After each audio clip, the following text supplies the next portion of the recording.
Hi all of you, welcome back to Rama Reddy maths academy. ఇదేంటిది అని అంటే డైనమిక్ ప్రోగ్రామింగ్లో ఉన్నటువంటి ప్రాబ్లమ్స్ ఏ విధంగా సాల్వ్ చేయాలి. ఇక్కడ ఏమని ఇచ్చారనంటే మల్టిప్లికేటివ్ సపరబుల్ ఫంక్షన్ అనేది అంటే మ్యాక్సిమైజేషన్ ఫంక్షన్ అనేది మల్టిప్లికేషన్లో ఉన్నప్పుడు సబ్జెక్ట్ టు ద కన్స్టెంట్ అనేది అడిషన్లో ఇస్తే ఏ విధంగా సాల్వ్ చేయాలనడానికి నేను ఈ ప్రాబ్లం క్లియర్గా ఎక్స్ప్లెయిన్ చేస్తాను. ఇది ఇండైరెక్ట్గా చెప్పాలంటే ఆపరేషన్ రీసెర్చ్ ఉన్న వాళ్ళకి ఒక సపరేట్ మెథడ్ ఏంటిదంట, multiplication separable return function with subject to the constrain అనేది అడిటివ్ ఫంక్షన్ ఇచ్చినప్పుడు ఇక్కడ ఫస్ట్ ఏం లేదబ్బా, మ్యాక్సిమైజేషన్ మినిమైజేషన్ డైనమిక్ ప్రోగ్రామింగ్ నుంచి సాల్వ్ చేయాలి అనడానికి 3-4 డిఫరెంట్ మెథడ్స్ ఉన్నాయి. మీకున్నటువంటి మెథడ్స్ ఈ వీడియో తర్వాత 1 by 1 పోస్ట్ చేస్తాను. ఫస్ట్ క్లియర్గా వినండి. మేడం నాకు ఈ సబ్జెక్ట్ మ్యాటర్ అంతా వద్దు, ప్రాబ్లం ఏ విధంగా సాల్వ్ చేయాలన్న వాళ్ళ కోసం ఎగ్జామ్ టైం కాబట్టి ఓటీ ఉన్న ప్రతి ఒక్కరు వినండి. మీకోసం క్లియర్గా దాన్ని అనలైజ్ చేసి చెప్తున్నాను కాబట్టి లైక్ అనేది కంపల్సరీ ఇవ్వండి. మీరు చూసిన ప్రతి ఒక్కరు, చాలా మంది చూస్తున్నారు బట్ లైక్ ఇవ్వట్లేదు. మీరు లైక్ ఇస్తే కనుక దీని మీద మోర్ అండ్ మోర్ ప్రాబ్లమ్స్ ఏ విధంగా న్యూమరికల్లో సాల్వ్ చేయాలనేది క్రిస్టల్ క్లియర్గా పోస్ట్ చేయడం జరుగుతుంది బెట్ట. చూడండి, ఇక్కడ నేను ఇక్కడ రాసాను చూసారా, ఇది మనకు ఇన్ఫర్మేషన్, యాక్చువల్ బేసిక్ ఇన్ఫర్మేషన్ అది తెలిసి ఉండాలి. ఇదంతా అవసరం లేదు అన్నవాళ్ళు నేను చెప్పిన పాయింట్స్ గుర్తుపెట్టుకొని ప్రాబ్లమ్ సాల్వ్ చేయండి, దట్స్ ఇట్, మీరు చేయగలుగుతారు. ఎలా ఇచ్చారు అని అంటే ఫస్ట్ ప్రాబ్లమ్ని క్లియర్గా చదవండి నాన్న. Find the value of maximisation function. ఈ మ్యాక్సిమైజ్ ఫంక్షన్ ఎందులో ఉంది? y1 y2 y3 అంటే మల్టిప్లికేషన్ సపరబుల్ రిటర్న్ ఫంక్షన్లో ఉంది. మరి సబ్జెక్ట్ టు ద కన్స్ట్రెయిన్స్ ఎందులో ఉన్నాయి? This is 5. ఏంటంటే సబ్జెక్ట్ టు ద కన్స్ట్రెయిన్స్ ఎందులో ఉన్నాయి మనకి? The subject to the constraint in terms of addition y1 y2 y3 లో ఉంది. And y1 y2 y3 it should be greater than 0. Find అని అడుగుతున్నారు అంటే maximum of y1 y2 y3 value ఎంతో మనం కనుక్కోవాలి. అంటే ఇండైరెక్ట్ గా y1 y2 y3ని మనం ఫైనల్ గా సాల్వ్ చేసి maximum of this product of these 3 then that is our final answer, that's it. దీనికి మీరు ఏం చేయాలంటే క్లియర్గా వినండి, ఇది ఒక మెథడ్ అనుకునే వినండి. ఇది ప్రోడక్ట్లో ఉంది, ఇది అడిషన్లో ఉంది, ఇదంతా మర్చిపోండి. ఫస్ట్ నాకు ఇక్కడ నేను స్టేట్ వేరియబుల్ని కన్స్ట్రక్ట్ చేస్తాను. మరి స్టేట్ వేరియబుల్ని ఏ విధంగా కన్స్ట్రక్ట్ చేస్తాను అని అంటే ఇచ్చినటువంటి ఫస్ట్ ఎన్ని ఉన్నాయి మీకు ఇక్కడ చెప్పండి నాకు. డెసిషన్ వేరియబుల్స్ y అనేవి ఫంక్షన్లో ఉన్నవి డెసిషన్ వేరియబుల్స్. నాకు 3 డెసిషన్స్ వేరియబుల్స్ ఉంటే అప్పుడు 3 స్టేట్ వేరియబుల్స్ ఉంటాయి. ఎన్ని డెసిషన్ వేరియబుల్స్ అయితే ఇస్తారో నాకు అన్ని స్టేట్ వేరియబుల్స్ని ఐ కెన్ డిఫైన్, రైట్? మరి అది ఎలా డిఫైన్ చేస్తారు మేడం అని అంటే మనకు ఒక కండిషన్ ఉంది, మనకి తెలుసు ఇందులో పై గామా ఫంక్షన్ నుంచి రాస్తాము. But subject to the constant అనేది ఏంటిది అని అంటే కావాలంటేనే వినండి. ఇది j = 1 to n ai yj = b అంటే 5కి ఇటువైపు లేదు మాకు మేడం, నాకు ఇదంతా అవసరం లేదు మేడం అని అంటే ఒక పని చేయండి బెట. సబ్జెక్ట్ టు ద కన్స్ట్రెయింట్ అంటే aifj = ద గివెన్ అంటే ఈక్వల్ కి ఇటువైపు ఎన్నైతే ఉంటాయో అది నా subject to the constraint y1 y2 y3. Okay, how many state variables here? 3. దాని ఈక్వల్ టు ఇచ్చినటువంటి subject to the constraint, that's it. అలా గుర్తుపెట్టుకోండి. S3 is nothing but what? S3 ఎలా తీసుకున్నారు మేడం మీరు? ఫస్ట్ ఇది అని అంటే ఎన్నైతే స్టేట్ వేరియబుల్స్ ఉంటాయో ఎన్నైతే డెసిషన్ వేరియబుల్స్ ఉంటాయో అన్ని స్టేట్ వేరియబుల్స్ ఉంటాయి. That state variables is equal to subject to the constraint, that's it. ఇచ్చినటువంటి సబ్జెక్ట్ టు ద కన్స్ట్రెయింట్ తీసుకొని దీని నుంచి నేను నెక్స్ట్ S2 రాయాలి. S2 రాయాలి అని అంటే S2 is equal to S3 - y3 అని రాస్తాను. ఎందుకని? S3లో 2 డెసిషన్ వేరియబుల్స్ ఉండాలి, రైట్? అంటే 2 అని అంటే నాకు y1 y2 ఉండాలి. y1 y2 ఉండాలంటే y3ని రిమూవ్ చేయాలి. అందుకని S3లో నుంచి y3ని రిమూవ్ చేస్తాను. అప్పుడు నాకు y1 + y2 వచ్చింది ఈ విధంగా. Okay, next S1. మరి S1 రావాలి అని అంటే S1 స్టేట్ వేరియబుల్లో ఎన్ని డెసిషన్ వేరియబుల్స్ ఉండాలి? ఒకటి ఉండాలి. అంటే S2లో నుంచి మీరు గనక y2ని తీసేసారు అనుకోండి, S2 - y2 అని రాస్తాను. ఎందుకని? దిస్ S2లో నుంచి -y2. S2 అంటే ఏంటిది? నాకు y1 + y2. S2 అంటే y1 + y2 - y2 చేశాను అనుకోండి, I will get y1. Okay, ఈ విధంగా మీరు కన్స్ట్రక్ట్ చేయాలి. ఇది ప్రాక్టీస్ని బట్టి వస్తుంది. 1కి 2 సార్లు చేయండి, దట్స్ ఇట్. నేను ఇప్పుడు స్టేట్ వేరియబుల్స్ని డిక్లేర్ చేశాను. దాన్ని ఈక్వేషన్ 1, 2, 3 అనండి బెట. అన్న తర్వాత ఏం చేస్తారంటే చూడండి, స్టెప్ 2లో ఫస్ట్ స్టెప్ 1లో మనం స్టేట్ వేరియబుల్స్ని రాయాల్సి ఉంటుంది. స్టెప్ 2లో the general functional equations of all state variables. State variables అన్నింటికి నేను ఒక జనరల్ ఫంక్షనల్ ఈక్వేషన్ రాయాలి. దానికోసం నేను ఒక ఫార్ములా తీసుకుంటాను. దట్ ఈస్ రికర్సివ్ రిలేషన్ నుంచి రిమెంబర్ దిస్ ఫార్ములా మనం యూజ్ చేస్తాం ఈ చాప్టర్లో. ఎఫ్జే వైజే అంటే maximum of YJ, FJ YJ, FRJ -1, SRJ -1. Okay, compulsory గుర్తుపెట్టుకోండి. ఎందుకంటే ఇది వస్తేనే మీరు ఇప్పుడు general functional equation for all the state variables రాస్తారు. సరే, స్టేట్ వేరియబుల్స్కి ఫంక్షనల్ ఈక్వేషన్ అంటే F3S3 రాయండి, F2S2 రాయండి, F1S1. This is my functional equation of the state variable. అంటే ఈ స్టేట్ వేరియబుల్కి ఈ ఫంక్షన్ ఈక్వేషన్, ఈ స్టేట్ వేరియబుల్కి ఫంక్షనల్, స్టేట్ వేరియబుల్కి ఫంక్షనల్. ఎలా రాస్తారు మేడం అది అని అంటే, మీరు F3Y3 అంటే J ప్లేస్లో ఏముందండి, 3 ఉంది. J ప్లేస్లో 3 ఉంది. మ్యాక్స్ YJ అంటే J ప్లేస్లో ఎంత రాయాలి, 3Y3. ఇప్పుడు J ప్లేస్లో ఏమంటున్నాను నేను, 3 అంటున్నాను. ఓకే, ఇక్కడ J ప్లేస్లో 3 ఉంది నాకు ఇక్కడ. ఓకే, అప్పుడు ఇది ఎంత అవుతుంది, FJ అంటే ఎంతండి, FJYJ ఎంత వస్తుంది నాకు, FJYJ is nothing but our Y3. నేను ఇక్కడ ఇచ్చాను ఇందాక, subject to the constraint I is equal to 1 to n FJYJ is equal to B అన్నాను కదా సబ్జెక్ట్ టు ద కన్స్ట్రైన్ట్ లో. That is my state decision variable. ఏం లేదండి, ఏదైతే తీసుకున్నారో చూడండి బెట, FJYJ అంటే that is nothing but Y3. First ఫంక్షన్లో మీకు గుర్తుపెట్టుకోవడం కష్టం అనుకున్నారు. ఇక్కడ ఏదైతే Y3 తీసుకుంటారో ఇక్కడ అదే Y3 వస్తుంది. తర్వాత J-1 అంటే ఎంత, 2-1.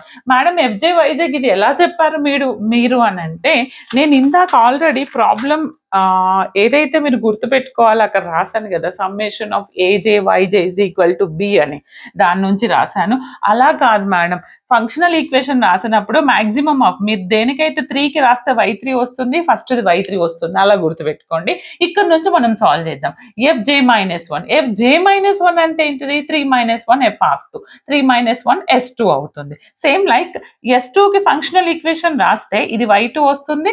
అండ్ ఫస్ట్ది FJYJ అంటే ఏంటిది, నాకు FJYJ this is Y2.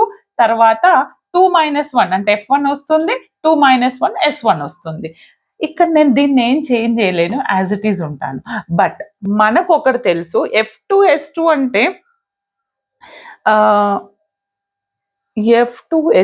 S2 అంటే ఏంటిది, నాకు ఇక్కడ ఇది రాస్తే రాయండి, బట్ నేను ఇక్కడ నుంచి సబ్స్టిట్యూట్ చేస్తా. ఎందుకంటే ముందు ఈక్వేషన్స్ సాల్వ్ చేయడానికి నేను ఈ S1ని F1S1 అంటే ఏంటిది, నాకు ఇక్కడ చూడండి అమ్మా, Y2 F1S1 ఎంత వచ్చింది నాకు, S1 అంటే S1 is nothing but my Y1, right. ఇది నేను తర్వాత ఎట్లా రాశాను అనేది నేను మీకు చెప్తాను ఇక్కడ సాల్వ్ చేసిన తర్వాత. మర్చిపోండి, ఇది ఇక్కడి వరకు రాయండి. దాని తర్వాత F1S1 రాస్తా. నేను ఆల్రెడీ బేసిక్ ఈక్వేషన్స్లో F1S1 అంటే Y1 అండి, అదంతా మీకు చెప్పలేదు కాబట్టి F1S1 అంటే Y1. మరి Y1 అంటే నాకు ఏమొచ్చింది, నాకు Y1 is nothing but S2Y2. Y1 అంటే ఏంటిది, నాకు ఇది కదా, S2Y2 అని రాశాను. ఇక్కడ కూడా చూడండి, Y2 F1S1 అంటే నేను ఏం తీసుకున్నానంటే, ద ఫస్ట్ ఫంక్షన్లో స్టేట్ వేరియబుల్ F1S1 అంటే ఏంటిది, నాకు S2Y2 అది రాశాను. ఓకే, అలా రాశాను. ఇప్పుడు ఏం చేస్తానంటే, ప్రతి దానికి partial differentiation with respect to Y2 చేస్తాను, Y3 చేస్తాను. Then you will get the answer. చూడండి ఇక్కడ, find partial differentiation of F2Y2. ఈ F2S2కి నేను పార్షియల్ డిఫరెన్షియేషన్ చేస్తాను. దేంతో, with respect to A function ఉంది, Y2తో చేస్తున్నా.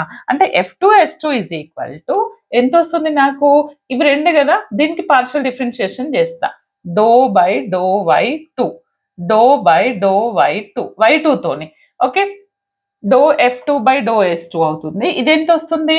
ఫస్ట్ ఫంక్షన్ ఇది తీసుకున్నా, దీనికి డిఫరెన్షియేషన్ -1 వస్తుంది, ఇది 0, దీనికి -1, దీని డిఫరెన్షియేషన్ 1, ఇది యాజ్ ఇట్ ఈజ్ ఉంటుంది. యూవి రూల్ చేశాను, చేసి ఈ 0కి ఈక్వేట్ చేశాను.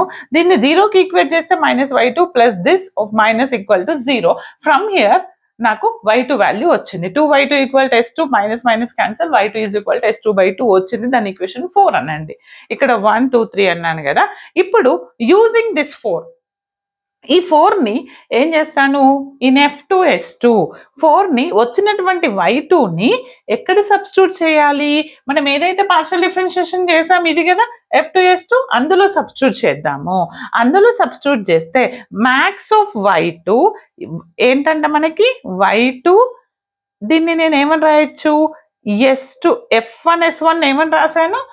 y2 functional variable of this s1 అంటే ఏంటిది? నాకు s2 y2 అదే కదా. మరి s2 y2 ప్లేస్ లో ఇక్కడ చూడండి, మ్యాక్స్ ఆఫ్ y2 y2 అంటే ఎంత? ఈ వచ్చినటువంటి value s2 minus y2, s2 minus y2 ఇక్కడ సబ్స్టిట్యూట్ చేశాను. చేసిన తర్వాత దీన్ని సింప్లిఫై చేస్తే this is s² 2/2, s² 2/4. LCM తీస్తే f2 s2, now I got s2²/4 వచ్చింది. తర్వాత నేనేం కనుక్కోవాలి? f3 s3ని కన్సిడర్ చేస్తాను. f3 s3 కన్సిడర్ చేసిన తర్వాత దీనికి మనకేమని తెలుసు? ఇది తెలుసు, మ్యాక్స్ y3 f2 s2 తీసుకొని దీన్ని నేనేం చేస్తున్నానంటే ఏంటిది? f2 s2. నీకు ఆల్రెడీ ఇక్కడ f2 s2, ఇప్పుడు నేను ఇది కన్సిడర్ చేసిన బేట f3 s3, అందులో f2 s2 ఉంది, కానీ మనకి f2 s2 అంటే ముందర వచ్చింది కదా, దాన్ని ఇక్కడ సబ్స్టిట్యూట్ చేస్తా, s2²/4 చేస్తే నాకు max y3, this is y3, s2²/4. But s2 అంటే నాకేమని తెలుసు? In terms of s and y, s3 minus y3 whole square by 2. s2 అంటే నాకు ఇదని తెలుసు, s3 minus y3 అని సబ్స్టిట్యూట్ చేశాను. Okay, using equation 2. దీని తర్వాత నేనేం చేస్తానంటే f3 s3ని ఏం చేస్తాను? f3 s3ని పార్షియల్ డిఫరెన్షియేషన్ చేస్తాను. అప్పుడు ఇది f3 s3 కదా, ఇగో చూడండి, ఇది మ్యాక్స్ ఆఫ్ yj తీసేసి ఇక్కడ ఏమొచ్చింది నాకు? f3 s3. నేను యాక్చువల్గా f2 s2 వచ్చిన తర్వాత f3 s3కి ఇంకొక ఫార్మాట్ రాశాను. ఏమని? దీని ఎక్స్టెన్షనే ఇక్కడ రాశాను, రైట్? ఓకే, దీన్ని నేను పార్షియల్ డిఫరెన్షియేషన్ చేస్తున్నా. 1/4 కామన్ తీసాను, y3 s3 minus y3 whole square. Okay, కొంచెం క్యాలిక్యులేషన్స్ ప్రాక్టీస్ ఉంటూ వస్తుంది. నేను దీని మీద ఇంకా మీకు ఈరోజు ఇంకా more and more problems post చేస్తూనే ఉంటాను. నాతో పాటు మీరు ప్రాక్టీస్ చేయండి, చూస్తే మాత్రం చేయలేరు. ఓకే, 1/4 కామన్ తీసాను. ఇది u అనుకోండి, ఇది v అనుకోండి, u ఆర్ దీన్ని u అనుకున్నారు, u డెరివేటివ్ ఆఫ్ v అంటే 1 ప్లస్ v అంటే ఇది as it is, derivative of this అంటే 2 into n into x power n minus 1, then again derivative of s3 y3 లో y3 differentiation -1, మొత్తం simplify చేసి 0కి ఈక్వేట్ చేస్తే నాకు s3 minus y3 minus 2y3 y3 అంటే 3y3 అంటే s3 equal to 3y3, then y3 equal to s3/3 వచ్చింది. ఇప్పుడు ఏం చేస్తారు మేడం మీరు అని అంటే s3 ఈజ్ ఈక్వల్ టు, ఇప్పుడు నాకు ఇక్కడ y3 వచ్చింది, రైట్? ఇది నాకు f2 s2 వచ్చింది, f3 s3 వచ్చింది. f2 s2 నుంచి నాకు f3 s3లో ఉన్నటువంటి y3 వచ్చింది. ఈ y3ని నేను ఏం చేస్తానంటే ఫ్రమ్ 1, మన ఈక్వేషన్ 1 ఏం చెప్తుంది? s3 is equal to y1 plus y2 plus y3 equal to 5 అంటే ఇండైరెక్ట్ గా s3 is equal to a is equal to b is equal to c అంటే ఇండైరెక్ట్ గా a is equal to c కదా, అంటే s3 is equal to 3 కదా. ఇప్పుడు అంటే y3 నేను y3 అనుకుంటున్నాను, y3 is equal to ఏమంటున్నాను? s3/3. ఎందుకని? దిస్ టోటల్ నాకేమని తెలుసు, నాకు y3 ఈజ్ ఈక్వల్ టు ఇక్కడ ఏమొచ్చింది, s3/3 వచ్చింది. y3కి నాకు మాత్రం s3/3 వచ్చింది. బట్ s3 అంటే ఏంటిది, 5 అంటే 5/3. అంటే నీకు ఫైనల్ గా y3 వాల్యూ ఎంత వచ్చింది, 5/3. No down. ఓకే, తర్వాత y2 అంటే ఏంటిది, నాకు ఇక్కడ y2 is equal to s2/2. y2 is equal to s2/2. ఎక్కడ వచ్చింది, ఇక్కడ వచ్చింది. దీన్ని తీసుకున్నా, రైట్. తీసుకున్న తర్వాత ఇందులో నాకు s2 వాల్యూ తెలుసు. ఏంటిది s2 వాల్యూ అంటే, ఇక్కడ ఉంది s2 వాల్యూ అంటే s3 మైనస్ y3. అదే రాశాను, s3 మైనస్ y3. నాకు s3 అంటే తెలుసు. s3 అంటే ఎంత వచ్చింది, ఇక్కడ s3 అంటే నాకు ఎంతో 5 అని తెలుసు. అండ్ y3 అంటే 5/3. ఆ రెండింటిని సబ్స్టిట్యూట్ చేస్తే 10/3 వచ్చింది. దేని వాల్యూ 10/3 వచ్చింది, s2 ఈజ్ ఈక్వల్ టు 10/3 వచ్చింది. మేడం మీకు s2 వచ్చింది కదా, నాకు s2 వచ్చినప్పుడు నేను ఇంకొకటి కనుక్కోవచ్చు. ఏంటిది, నాకు s2 వచ్చిన తర్వాత నేను y2ని కనుక్కోవడం ఈజీ అవుతుంది. అందుకని y2 ఈజ్ ఈక్వల్ టు ఏమని రాశాను నేను, y2 ఈజ్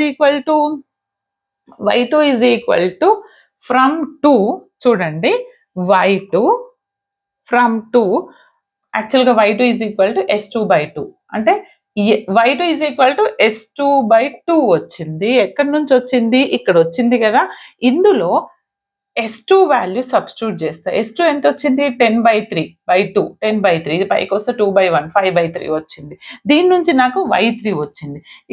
ఇక్కడ y3 వస్తే ఇక్కడ y2 వచ్చింది. s3 యూజ్ చేసి y3 వచ్చింది అబ్బా, s2 యూజ్ చేసి y2 వచ్చింది. మరి s1 యూజ్ చేసి నాకు y1 వస్తుంది. అంటే s1 ఈజ్ ఈక్వల్ టు నాకు ఏమని తెలుసు, ఇగో ఈక్వేషన్ 3 నుంచి s2 మైనస్ y2 అని రాసా.